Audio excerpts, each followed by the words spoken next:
Hello hello সবাইকে। তো আজকে আবার এসে গেছে একটা ছোট্ট মিনি ব্লগ নিয়ে। তো এটা হচ্ছে শিব পুজোর নেক্সট পার্টটা। মানে আমাকে সবাই রোস্ট করে করে হালা হয়ে যাচ্ছে, মানে বন্ধু বান্ধবরা যে বলছে কবে তুই নেক্সট পার্টগুলো দিবি, কবেই আরও নতুন নতুন ভিডিও পোস্ট করবি। মানে ভিডিও করে আমার রাখা আছে, কিন্তু আমি ভয়েস ওভার দিতে পারছি না। এডিটও করা হয়ে গেছে, সবই হয়ে গেছে, কিন্তু আমি দিতে পারছি না। আর এই পুরোটা কাজটা শেষ হয়েছিল প্রায় 1:30। এখানে বৌদি আর ভাই প্রচণ্ড হেল্প করেছিল আমাকে।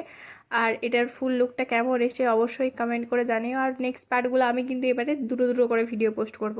যাই হয়ে যাক, অন্তত ভিডিওগুলো পোস্ট করতে আমার ডেইলি ভিডিও জমে যাচ্ছে, আমি কিছু করতেও পারছি না। আমি মামার বাড়িতে গিয়েছিলাম, সেখানেও কালী পুজো ছিল, সেই ভিডিও পড়ে আছে, কিচ্ছু দিতে পারছি না। মানে আমি এতটাই ল্যাদঘোর হয়ে গেছি। তো আমি চেষ্টা করছি যে একদিনে দুটো করে ভিডিও দেবো, যাতে ভিডিওগুলো শেষ হয়ে যায়। তো যারা যারা আমার ভিডিওগুলো নতুন দেখছো তারা প্লিজ সাবস্ক্রাইব করে নিও, একটু পাশে থেকো।